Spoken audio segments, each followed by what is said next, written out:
bienvenue sur Boop Boop, le podcast sur l'allaitement qui va faire, nous espérons, du bruit. Moi c'est Hélène, pharmacienne. Et moi je suis Cassandre, médecin généraliste. Nous sommes de plus en plus nombreuses à allaiter nos petits cœurs sur des durées plus longues qu'avant.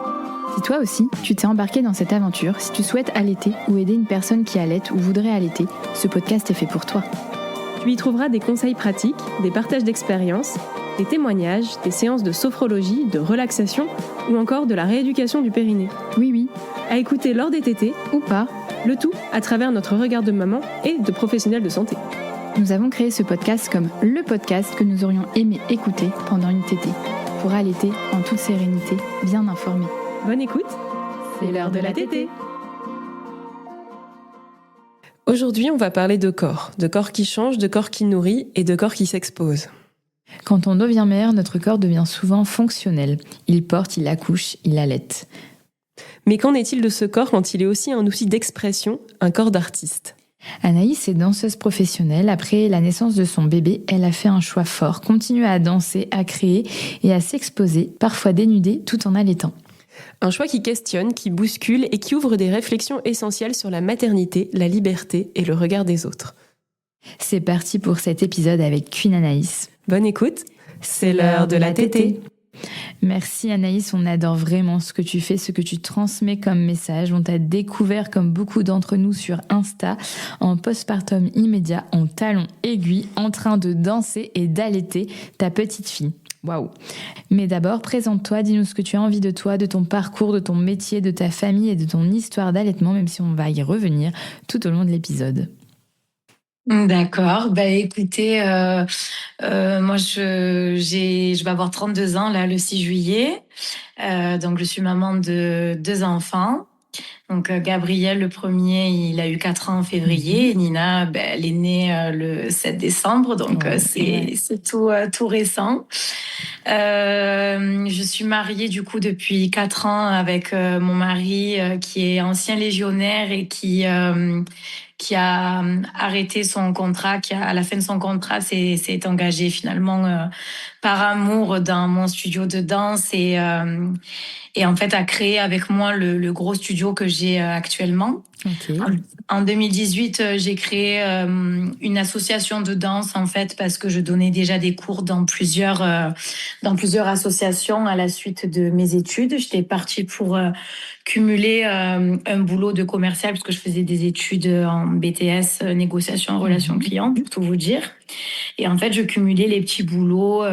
J'ai fait auxiliaire de vie, boulangère, ASH, beaucoup de ménage. Rien à voir, oui. Et en fait, je faisais des cours de danse sans penser que j'allais un jour en vivre complètement. Ça, trop bien. Et en fait, mon mari, je l'ai rencontré, donc ça allait faire 2 ans que j'avais mon association. Et en fait, il est arrivé le Covid. Et il a voulu s'acheter une caméra et me faire des vidéos, montrer sur les réseaux ce que je faisais. Mais à l'époque, j'avais pas du tout le niveau que j'ai actuellement. Et en fait, de but en blanc, je suis tombée enceinte. C'était pas réellement prévu, c'était pas dans les plans parce qu'on venait tout juste d'aménager ensemble. On se connaissait pas vraiment et finalement, je crois que je le connaîtrai jamais en tant que homme célibataire qui vient de s'engager dans une relation parce qu'on a tout eu, le studio de danse, les enfants, tout en même temps. Et donc, du coup, je suis tombée enceinte. On s'est lancé dans l'aventure Dance for You tous les 2 et tous les 3 finalement.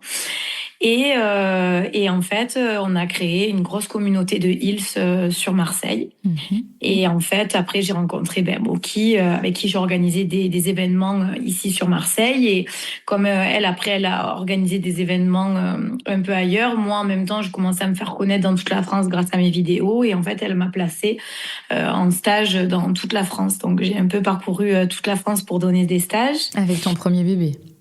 Avec mon premier bébé, ouais, déjà.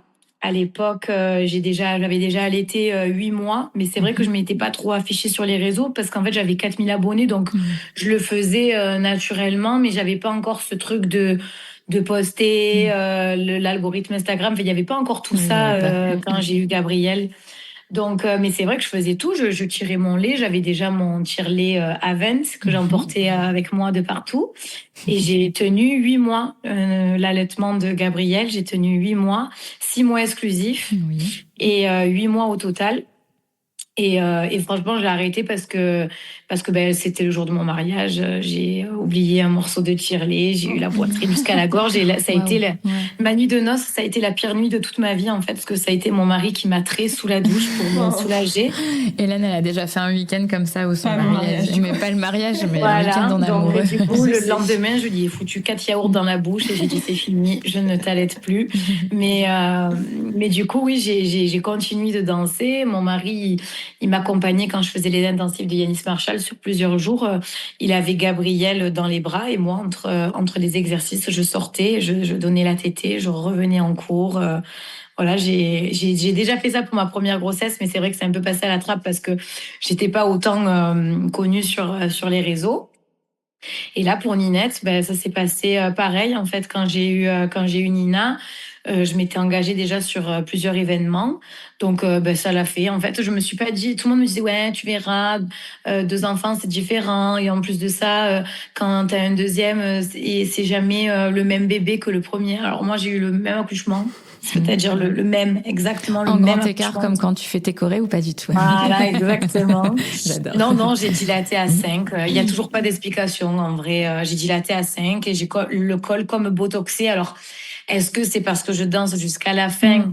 Avec un périnée tonique, peut-être. On pense aussi, parce que de toute façon, on avait tout essayé avant de détendre le périnée, tout ça, ça fonctionnait pas. Donc attends, t'as eu une césarienne? Ouais, j'ai eu une deuxième césarienne. Pourtant, j'avais l'accord voix basse, mais j'ai eu une deuxième césarienne. Non, mais attends, mais t'arrivais à faire tout ce que tu faisais, waouh! Parce que moi, j'ai eu 3 césariennes aussi. Pareil, mon col ne s'est pas ouvert à ma première grossesse. Après, ça a conditionné les autres. Mais moi, à 1 mois, on y reviendra sur la vidéo où tu dansais avec ton bébé à l'été. Mais moi, à 1 mois de l'accouchement, impossible de faire autant. T'as pas eu de douleur, rien du tout? Non. Waouh!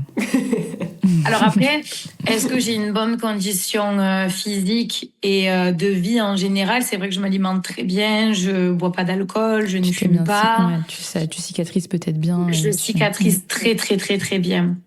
Et en fait, j'ai eu quand même une opération avant d'avoir mes enfants. À 18 ans, j'ai eu une opération. J'ai eu une célioscopie parce qu'en fait, on s'est aperçu que j'avais en gros des déchets embryonnaires. En fait, je devais être 2 dans le ventre de ma mère. On devait être des jumelles. Et en fait, j'ai des déchets embryonnaires qui se sont positionnés sur mon ovaire. En fait, j'avais une boule de dents, d'os, d'ongles qui appartenait du coup à ma jumelle. Et en fait, si vous voulez, on m'a fait cette célioscopie et pareil, on m'a dit que j'allais être fatiguée et tout ça. Et en fait... Rien du tout. Ouais, donc de base, t'es prédisposée pour... je pense aussi. Puis après, j'ai un tempérament où je me conditionne énormément. J'ai fait partie d'une équipe de pom-pom girl longtemps où on me disait la fatigue c'est dans la tête et des fois on dormait pas, on enchaînait des contrats et on dormait genre 2 heures par nuit. Et en fait j'avais une fille, Stéphanie Herrero, qui me disait la fatigue c'est dans la tête, c'est la fatigue c'est dans la tête. Et du coup je crois que j'ai évolué avec ça aussi. Et du coup oui, même le jour de mon accouchement, je leur ai demandé si je pouvais aller aux toilettes, donc de m'enlever la sonde. Et genre ils étaient en mode waouh, mais non c'est pas possible, vous pouvez pas aller aux toilettes, vous pouvez pas vous lever. Non, je veux aller chier et j'irai chier. Donc, enlevez-moi la sonde, en fait. Moi, c'est vrai que, voilà, après, j'ai pris ma douche tranquille. Enfin, je me tenais debout, je rangeais ma valise. Pourtant, je savais très bien qu'il y avait des nanas dans les chambres à côté où elles étaient en PLS, quoi, vraiment. Mais non, je me suis quand même bien sentie de suite. Et voilà, à part quand ça nécessitait d'engager la sangle abdominale, bien sûr j'avais des douleurs, hein, mais au bout de 3 semaines, j'ai pris un cours de danse.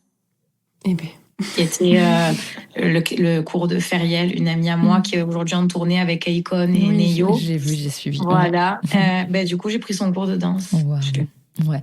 Bon, pour rappeler aux mamans qui nous écoutent, chaque corps est différent. C'est pas la norme. Moi, clairement, au bout de 2 mois, je faisais le tour de mon pâté de maison, j'étais contente. Mais voilà. Mais c'est possible. Mais c'est possible et c'est très beau. Et alors, du coup, donc, tu nous as raconté, en fait, donc, tu t'es mis sur les réseaux en 2020, donc ça fait Oui, à peu près, c'est ça. 6 ans. Quand tu t'es vraiment mis à la danse, quelle place avait ton corps, quel regard tu as eu sur ton corps avant de devenir maman? Avant de devenir maman?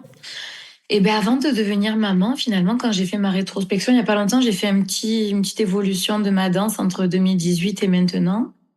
Et en fait, déjà, je n'avais pas confiance vraiment en moi. Je dansais en legging. Enfin, après, ça n'existait pas trop aussi les outfits de danse comme aujourd'hui, c'est bien développé. C'était pas vraiment tendance. Enfin, c'est pas ce qui se faisait en tout cas. C'est pas ce qui primait. Et moi, je n'avais pas vraiment confiance en moi. Je me trouvais ronde par rapport à la norme. J'étais pas vraiment bien dans mon corps. Alors, j'ai jamais complexé de ma petite poitrine, par contre. Ça a jamais été un complexe parce que je voyais que au niveau des acrobaties, au niveau du sol dans ma danse, c'était pas gênant du tout pour moi d'avoir une petite poitrine. Et je n'ai jamais complexé de ça. Je faisais du A. Et j'ai jamais complexé de ma petite poitrine. J'ai toujours aimé avoir une petite poitrine. Et même que mes copines qui se faisaient refaire la poitrine, je trouvais ça beau ou pas sur elles. Mais pour moi, j'ai jamais eu envie de me refaire la poitrine. Et quand j'ai eu mon fils, juste après, allez, on va dire 6 mois après l'avoir allaité, tout ça, déjà en allaitant, je commençais à accepter mon nouveau corps, mon corps de femme. Et j'avais 26 ans. Et là, aujourd'hui, enfin, quand du coup, j'ai arrêté de l'allaiter, comme aujourd'hui, je suis en train d'allaiter, je me trouve beaucoup mieux qu'avant. En fait, depuis que j'ai eu mes enfants, je me trouve beaucoup mieux. Donc, mon postpartum, 6 mois après le premier, je me sentais déjà mieux dans mon corps. Et quand je suis tombée enceinte de ma fille, j'ai senti que j'allais me sentir encore mieux dans mon corps une fois que j'allais avoir ma fille. Et c'est exactement ça, je me sens beaucoup mieux dans mon corps. Et je préfère mon corps actuellement que tout ce que j'ai pu avoir dans ma vie. T'es hyper inspirante. En vrai. Et du coup, donc tu as un peu répondu à la question, mais du coup, ces transformations quand tu es tombée enceinte, c'est vraiment quelque chose que tu as accueilli. Oui, c'est quelque chose que j'ai accueilli, mais en fait, c'est même pas accueilli, c'est que j'ai pas prêté cas sur ça. Je me suis pas posé la question de est-ce que j'accepte mon corps, est-ce que je l'accepte pas. En fait, j'étais tellement heureuse d'avoir mes enfants et tout que, alors, un truc que j'ai pas accueilli du tout, c'est la cellulite. Donc ça, par contre, j'étais en mode pas du tout. Pas du tout, pas du tout. Mais t'as pas de cellulite. Non, en fait, je me sentais molle. Enfin, il y avait des mouvements, par exemple, que je faisais où j'étais ultra tonique et que là, du coup, en fait, je voyais que c'était liquide. En fait, j'avais une peau liquide. Et après, on m'a expliqué, même ma gynéco, qui est très connue sur les réseaux, c'est la gynéco. Si t'habites Marseille, ouais. Voilà. Et en fait, elle m'a dit, vous l'avez déjà eu en podcast? Non, on aimerait bien. Ouais. Mais je vois qui c'est, dans une clinique avec Aix-en-Provence. Elle est géniale. Ouais. Et du coup, je lui ai dit, elle m'a encouragée à reprendre mes cours. Enfin, vraiment, elle a testé mon périnée déjà. 2 semaines après l'accouchement, elle m'a dit, c'est bon et tout. Tu peux y aller en scène et tout ça. Et du coup, je lui ai dit, franchement, ce qui est dur pour moi, c'est la cellulite, quoi. Et elle m'a dit, en fait, que c'était normal, que c'était hormonal, surtout, et que du coup, le corps, il était élastique et moelleux pour justement toutes les postures de l'allaitement, en fait, qu'on puisse allaiter dans n'importe quelle position et que c'était, en fait, la nature qui était comme ça et que ça allait revenir. Et là, effectivement, ça revient. Je recommence à retrouver mon corps et ma peau. Donc, on m'avait dit qu'il fallait compter à peu près 6-8 mois même pour une sportive. Et là, donc là, ça va. Mais à part la cellulite, non, alors, la cicatrice, ça m'a fait un peu quelque chose de réouvrir parce que des fois, il y a des méthodes de cicatrice. La première fois, j'ai eu les points résolvables. Et le deuxième, j'ai eu les agrafes. Ouais. On m'a levé un peu trop tôt, du coup j'ai eu un petit écart à droite. Mais bon, voilà, je ne peux pas tout avoir. En fait, je ne peux pas retrouver un corps d'athlète, entre guillemets, et avoir une cicatrice impeccable. Enfin, après, je veux dire, faut accepter. Enfin, au bout d'un moment, on peut pas, avec tout ce que j'ai à faire à la maison et dans mes entreprises, je peux pas non plus me regarder le nombril toute la sainte journée en me disant ce qui va pas. Donc non, j'ai accueilli les choses. Franchement, je me suis pas vraiment posé de questions sur ça. J'ai pas eu vraiment de chute d'hormones. voilà, quand je me plaignais un petit peu auprès de Céline, ma social média, elle me disait prends-toi des compléments alimentaires, ça va te passer quoi. J'ai pas eu de dépression quoi. Puis la fatigue, c'est dans la tête. Oui, voilà, exactement. Ouais, t'es hyper bien conditionnée. On devrait toutes faire un stage de pom-pom girl, je pense, avant de devenir mère. Exactement. Des warriors. Notre vie est un peu une vie de pom-pom girl au final, si on se dit c'est la fatigue dans la tête. Et alors, quelle place a pris l'allaitement dans ta relation à ton corps? Dans ma relation à mon corps, en fait, en vrai, j'ai pas trop de réponse à ça parce que je vous dirais que c'est pour moi, c'est naturel, c'est normal. Et bon, je juge pas du tout, du tout, du tout. Et d'ailleurs, c'est très compliqué maintenant pour moi de parler de ces vidéos parce que il y a une journaliste qui est venue, une journaliste de parents qui est venue au studio, elle a fait un montage qui m'a pas du tout mis en valeur et on aurait dit que je jugeais en fait les autres femmes qui faisaient pas du sport. Enfin bref, j'ai pas du tout aimé son montage, mais ça, je l'ai bien dit en commentaire. Honnêtement, j'avais pas envie de lui donner du lait en poudre à ma fille. Et en fait, j'ai cru tellement à mon allaitement avant qu'il commence et que je voulais tellement qu'il fonctionne que j'avais des montées de lait, en fait, encore enceinte. J'étais enceinte, que j'avais des montées de lait, j'avais du colostrum qui sortait. Donc, en fait, moi, quand j'ai commencé à l'allaiter, pour moi, c'était même pas un changement, en fait. C'était la continuité de ce qu'il fallait faire. C'était la continuité. Voilà, il n'y a pas eu de changement par rapport à mon corps. D'accord. Et donc ça n'a pas changé ton regard sur ta poitrine, sur ta féminité, ça t'a pas bridé un petit peu dans tes mouvements, etc., en disant bah là je suis maman donc peut-être je vais me limiter à faire ça. Non, pas du tout, pas du tout, parce que j'adore allaiter déjà, je trouve ça trop beau. Je trouve que ça rend encore plus femme la femme. Je trouve que c'est quelque chose que en fait seul nous on peut donner le sein quoi. Enfin moi mon mari il est trop fier de moi, il a été allaité aussi, il est trop fier de moi, il m'encourage quand je tire mon lait, il me rassure que ça se passe bien avec la petite, il m'envoie des photos où il donne le biberon et tout. Enfin lui il est trop content et il voit la petite elle grossit elle fait presque 10 kilos ma fille. Ouais. Elle fait un peu plus de poids que la mienne. Voilà. Et puis même lui, il trouve ça trop beau. Il aime ma poitrine qui grossit. Pourtant, il adore ma petite poitrine de base, mais il me trouve encore plus belle. Il aime trop me voir allaiter. Donc même moi, je me sens belle dans ses yeux à lui. Donc non, pour ça, vraiment, il y a rien à dire. Hein. Ok. Et en parlant de ta poitrine, comment tu fais pour pas avoir mal au sein quand tu fais tes acrobaties au sol là? Parce que moi, je dors sur le ventre, j'ai trop mal, tu vois. Alors, honnêtement, je pense que c'est parce que j'ai une petite poitrine. Je mets pas de soutien-gorge d'allaitement, je mets pas de brassière, je mets rien du tout. Même là, j'ai mis un petit haut, je laisse toujours mes seins à l'air libre. Par contre, je pense que les acrobaties, pour tout vous dire, je pense que des fois, ça me fait des petites mastites. Ça compresse en fait. Ouais. Parce que du coup, des fois, j'ai mal, il n'y a rien, je vois juste des veines. Le lendemain, je vois une rougeur, le surlendemain, il n'y a plus rien. Mais ça me fait mal. Ouais. Et j'ai déjà fait bien 3 mastites en 6 mois. Quoi. D'accord. Mais dont une qui m'a donné 41 de fièvre. Hein, je peux le préciser. Ouais. Et si tu ne mets pas de soutien-gorge, tu n'as pas de fuite de lait? Non. Je leur parle. La fuite, c'est dans la tête. Elle contracte. Et ça va, franchement, ils se retiennent et tout. Non, j'ai pas de fuite de lait. Et pourtant, je peux tirer si je veux. Là, d'ailleurs, il faut que je tire parce que le week-end prochain, on part en Italie. Si je veux, je peux tirer jusqu'à 130 millilitres par tétée. Ouais, donc c'est plein.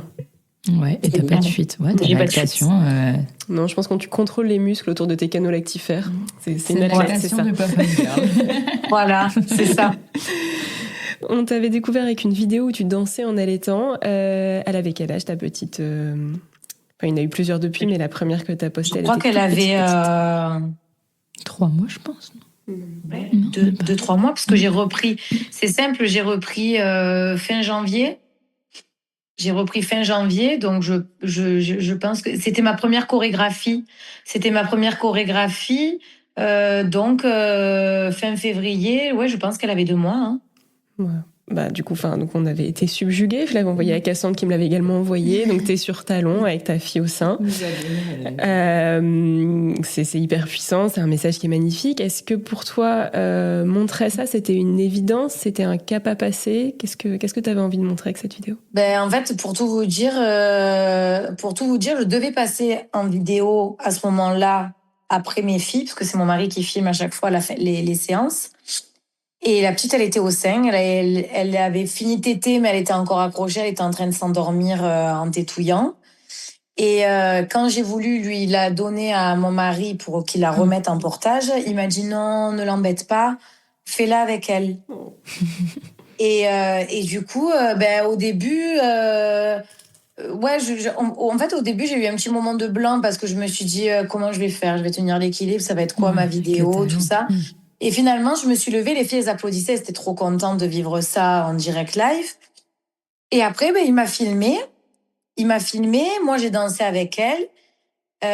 J'étais contente, voilà. Et puis après, je passe à autre chose. Et quelques temps après, Mia, il me dit, je t'ai travaillé la vidéo, est-ce que tu veux la poster?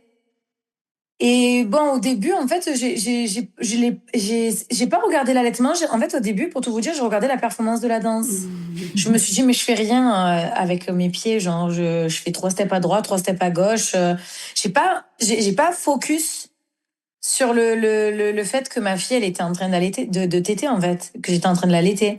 Et du coup, je regardais ma vidéo de danse. Ouais, je regardais ma vidéo de danse. Et il m'a dit, mais là, elle est belle et tout. Et du coup, Céline aussi, elle m'a encouragée à mettre la petite. Et elle m'a dit, ouais, mais un pauvre, tout ça. Et en fait, j'ai posté la vidéo, mais j'attendais pas grand-chose en particulier. Finalement, elle a fait un buzz comme une autre vidéo où j'avais mis la voix de ma gynéco qui acquiesçait ce que je faisais en acrobatie enceinte de 9 mois. Donc, les 2 vidéos, elles ont fait du buzz. Et du coup, j'ai été très, très contente de l'effet positif, de l'impact que ça a eu sur toutes les femmes qui m'ont dit, reine mère, c'est magnifique, la puissance de la vidéo, on peut être une femme et être une maman. Enfin, voilà, c'est le message que moi-même, j'essaye de faire passer et que moi-même, je m'afflige tous les jours. On peut être femme, on peut être mère en même temps. C'est ma conviction première. Mais après, c'est vrai que j'ai été vachement blâmée quand même. Hein. J'ai eu beaucoup de mauvais commentaires, comme sur la vidéo où je fais des acrobaties à 9 mois. J'ai eu quand même pas mal de messages en me disant tu peux pas la laisser tranquille, tu es en train de lui faire un milkshake, tu peux pas prendre 5 minutes pour l'allaiter, comme si j'étais toujours en train de l'allaiter en dansant. Comme si j'étais toujours en train de faire ça. Je veux dire, combien de fois j'ai commencé un cours en retard pour donner la tétée, combien de fois j'ai demandé à mes filles du cours supérieur d'échauffer mes filles du cours inférieur pour prendre le temps de téter. Je n'ai jamais fait attendre ma fille de prendre le sein. J'ai toujours bien géré mon allaitement. Mes 2 enfants, ils ont grandi au lait maternel. Enfin, je suis pas irresponsable. Donc c'est vrai que ces messages-là, forcément, ça touche parce qu'on n'a pas envie de créer un buzz pour qu'il y ait une polémique en commentaire. Enfin, moi, honnêtement, je suis pas dans ça. Et à chaque fois, ce que j'ai posté, c'est pour ma communauté. Après, c'est vrai que je gagne tous les jours en nombre d'abonnés. Mais aujourd'hui, ce que je montre, c'est pour... mon Instagram, c'est comme ma chambre, en fait. J'ai envie de montrer à mes copines que tout est possible, en fait. J'ai pas envie de montrer que c'est la seule façon de faire, que c'est comme ça qu'il faut faire, que c'est pas ça. Donc du coup, oui, ça, c'est vrai que quand j'ai posté cette vidéo, je m'attendais pas à ce qu'il y ait une polémique. Mais bon, de toute façon, je sais que j'en posterai encore et encore. J'ai d'ailleurs un post de prévu où ma fille est sur moi à l'échauffement en train de jouer. Et au-dessus, j'ai mis la vidéo où je faisais des acrobaties avec elle dans le ventre. Et je vais mettre un commentaire négatif en disant le bébé secoué va bien, quoi. Après, on le voit beaucoup dès qu'on a un peu de notoriété sur les réseaux. Dès qu'une mère prend la parole, si elle allait ou si elle donne le biberon, il y a déjà toujours des retours négatifs. Bah, bien sûr. Et puis ça touche au corps, à l'image de la femme. Enfin voilà, une femme qui montre qu'elle fait ce qu'elle veut avec son corps, mon Dieu, mais quelle horreur. Bon voilà, c'est le problème du buzz, c'est que les trolls viennent avec et voilà. Mais t'as eu plus que raison de montrer ça, En tout cas, c'est tu peux être fière magnifique. de toi, Et, ouais. bien sûr. Et bon bref, faisons confiance aux mères pour qu'elles fassent ce qu'elles veulent. Merde. Est-ce que tu t'es déjà auto-censurée du coup? J'ai l'impression que non. Alors, oui et non, parce que comme un jour mon compte il avait été suspendu, ou enfin j'avais des fonctionnalités qui fonctionnaient pas trop parce que j'avais fait un bisou à mon fils. En fait, on était dans le bain, il y avait que cette partie-là du corps qu'on voyait. J'avais fait un bisou sur mon fils et en fait, je pense que ça avait été signalé et du coup j'avais des fonctionnalités qui avaient été bloquées. Et quand du coup on a parlé avec Céline, donc ma social media, qui a été aussi, elle a été social media et elle a géré le compte de AK France. C'est elle qui postait tout ce qui était recueil lait, allaitement, tout ça et tout. C'est d'ailleurs Céline qui m'a beaucoup aidée sur ça en fait, sur l'allaitement. Et en fait elle me disait fais attention de ne pas montrer ton téton. Voilà, donc en fait, je me suis auto-censurée sur ce que j'aurais pu poster parce que moi, je me serais montré les seins nus sur Instagram. Hein. Donc oui, auto-censurée dans ce sens-là, peut-être. Ouais. Mais sinon, ça, c'est à pas, cause de vraiment Meta, sur, ouais. pas vraiment sur le reste. Je me suis déjà filmée des stories en train d'allaiter. J'ai déjà mis des photos, des posts. J'ai fait un shooting. Donc non, je me suis pas trop censurée. Et est-ce que la maternité, ça a transformé ta manière de danser ou de créer? Est-ce qu'il y a des choses que tu fais différemment aujourd'hui? Bah là, en fait, en vrai, je pense que c'est un peu tôt pour le dire parce que du coup, c'est 6 mois pour moi, j'arrive pas à évaluer. Mais en tout cas, non, j'ai pas l'impression que ça a changé quelque chose. Au contraire, non, au contraire, je me sens plus femme, je me sens plus mature. Et en fait, finalement, la danse, quand en dehors de la technique, c'est l'expérience de la vie d'une femme qui se voit en fait dans le mouvement en fait. Le mouvement, il a l'expérience de la vie qui est en train de se faire ou qui s'est faite en fait. Donc non, je me sens encore plus riche dans mes mouvements. Le fait d'avoir eu déjà deux enfants. Et tu dis que tu entraînes des filles plus jeunes, du coup, j'imagine. Est-ce qu'elles ont des questions par rapport à ça? Oui, du coup, je pense j'ai aux plus jeunes. 20-60 ans Ah oui. dans mes cours. Chez les petites jeunes, il y a des questions par rapport à tout ça, la maternité, l'allaitement. Enfin, est-ce qu'elles sont... Quel regard Elles elles ont sont là-dessus? pas vraiment curieuses, mais par contre, elles sont admiratives et elles me disent j'espère que quand je serai comme toi, je récupérerai le corps et j'arriverai à tout faire. Voilà, c'est surtout la notion de shape, quoi. Voilà. Un bel exemple. Et celle de 60 ans, du coup, qu'est-ce qu'elle pense de tout ça? Ah, elles sont contentes, elles trouvent ça beau. Non, elles sont pas vraiment curieuses, mais par contre, elles trouvent ça trop beau. C'est une belle sororité, quoi. Elles te soutiennent. Oui, complètement. En tout cas, je trouve que c'est vraiment beau de le montrer parce que ça plante une graine, ça donne un exemple, ça montre encore une fois qu'on n'est pas obligé de rester chez soi après avoir accouché, que si tu as envie de reprendre la danse, tu peux reprendre la danse, et que la maternité n'est pas un frein en fait à ta passion. Et voilà. Et après, on n'a pas beaucoup abordé ça, mais il y a aussi la dualité de l'image du corps de la femme. Toi, tu danses sur talons, c'est une image qui est très sensuelle. On peut avoir des retours de une maman ne devrait pas faire ça. Évidemment que non. Et donc, du coup, je trouve que c'est très beau de montrer que, évidemment, qu'on est femme et mère et que ce corps qui a donné la vie est tout à fait capable de danser sur les talons. Arrête ton bébé qui fait du bruit. Elle acquiesce. Et qu'est-ce que tu aimerais que les femmes, les mères retiennent en te voyant en train de danser comme tu fais? Qu'elles retiennent qu'elles peuvent être ce qu'elles veulent, en fait. Si elles ont envie de rester enfermées pendant 1 an à s'occuper que de leur bébé et être nues à faire du pot à pot, à profiter pleinement de la maternité, qu'elles le fassent, parce que ça passe trop vite. Et si, comme moi, elles ont envie d'alterner entre les deux rôles et en essayant de lâcher prise, en fait, d'arrêter de se mettre dans des cases et d'être une seule et même personne qui fait juste plusieurs rôles, qu'elle le fasse aussi parce que ça passe vite et que du coup, on peut pas à chaque fois regretter soit d'avoir repris le travail, de se dire oh mais finalement j'aurais dû l'allaiter, c'est passé trop vite, elle est grande maintenant, tout ça. Et de l'autre côté, se dire oh mais finalement je suis restée à la maison, j'ai pris du poids, j'ai perdu du temps. On perd pas de temps quand on s'occupe d'un bébé. On lui donne du temps à l'enfant, mais on n'en perd pas du temps. On perd de la productivité sur d'autres choses, mais on perd pas de temps. Donc, ouais, moi, c'est ce message que j'ai envie de faire passer. C'est bien. J'aime bien perdre pas de temps. Ouais, c'est vrai, t'as raison. Et qu'est-ce que tu dirais à une mère qui n'ose plus se réapproprier son corps ? De se mettre à la danse. Et là, c'est vrai, c'est même pas un coup de pub, parce que je le dis même à des personnes qui sont pas forcément à Marseille, qui peuvent pas venir me voir directement, mais je leur conseille de reprendre la danse, parce que la danse, en fait, on n'a pas le choix que de se réapproprier notre corps, en fait. On est face à un miroir, surtout la danse en talons, c'est des gestes quand même très sensuels, faut être douce avec soi-même, donc non, moi je dirais de reprendre la danse, de reprendre une activité en tout cas. Si c'est pas la danse, autre chose, mais on se réapproprie le corps quand on le met en mouvement finalement.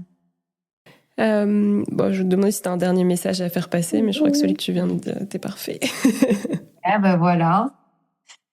J'en ferai passer d'autres, des messages à travers mes vidéos. Et quelles sont tes actus là, pour celles qui te suivent Là, je viens de recevoir mon premier stock de ma marque de talons, justement. Donc, c'est une marque que j'ai créée avec mon mari. Donc, c'est une marque du coup qu'on a créée ensemble parce qu'on voulait un produit en cuir qui n'existait pas jusqu'à aujourd'hui, puisque tout ce qu'on voit, c'est du synthétique. Et en fait, je voulais vraiment réfléchir une paire pour une danseuse débutante avec un confort optimal au niveau de la voûte plantaire. Donc voilà, on est sur ce projet-là. Donc là, on est en train de livrer nos premières précommandes et on va commencer à tout poster sur les réseaux pour lancer du coup cette nouvelle activité qui rentre dans notre vie. Trop bien. C'est des beaux projets. En tout cas, moi, je t'admire. J'aime trop ce que tu fais, ce que tu dévoiles. Je te trouve hyper puissante et c'est ça qu'on veut voir. Plein de femmes qui osent et qui assument et qui allaitent en même temps, parce qu'en fait, la maternité et l'allaitement, ça nous freine pas. Je pense que ça peut nous élever aussi en tant que femmes. Oui, c'est vrai. C'est vrai. Moi, je suis la première à le dire. De toute façon, je ne veux pas m'arrêter à 2 enfants. Je pense que je vais faire une famille nombreuse. C'est combien pour toi, famille nombreuse ? Je sais pas, 3, 4, j'aimerais bien. Allez, ouais. Moi, j'en ai 3, je m'arrête à 3. C'est bien 3 ? Ouais, 3, c'est bien. Et on se trouve au complet à 3. C'est quand même une grosse orga. Hein. 3. Mais Ouais, mais la fatigue, c'est dans la tête. La fatigue, c'est dans la tête. C'est vrai, c'est une grosse orga ? Ouais, les déplacements, les préparer le matin, tout le monde, enfin, les lessives. Alors là, il y a un truc chez Cassandre. Là, il y a un truc que je peux pas comprendre, c'est se lever le matin, parce que je me lève pas. Malheureusement, c'est le seul petit bit connasse du Zoom. Mais je me suis jamais levée, en fait, ni pour Gabriel, ni pour Nina. Mon mari me laisse dormir et il gère. Allez, je m'en vais. Voilà. C'est peut-être pour ça que je veux faire plein d'enfants. C'est pour ça que j'arrête à 2, ouais. Et du coup, je me sens bien. Continue alors. Profites-en. Mais en tout cas, un grand merci à Anaïs et à Nina. Elle est trop belle. Ce qu'on retient de cet échange, c'est que le corps après un bébé ne disparaît pas. Il change, il évolue, mais il peut aussi se réinventer. Allaiter, créer, danser, se montrer, rien de tout ça n'est incompatible. Et surtout, chaque femme est libre de définir ce qu'elle veut faire de son corps. Merci Anaïs pour ton témoignage, à la fois puissant et inspirant. Et si cet épisode vous a parlé, n'hésitez pas à le partager autour de vous et à nous dire ce qui l'a réveillé chez vous. C'était l'heure de la tétée. N'hésite pas à noter ou commenter notre podcast et à le partager pour que Bouboub soit écouté par des mamans qui allaitent ou futures mamans qui souhaitent allaiter. Pour pouvoir allaiter en toute sérénité, bien informée. C'était l'heure de la tétée.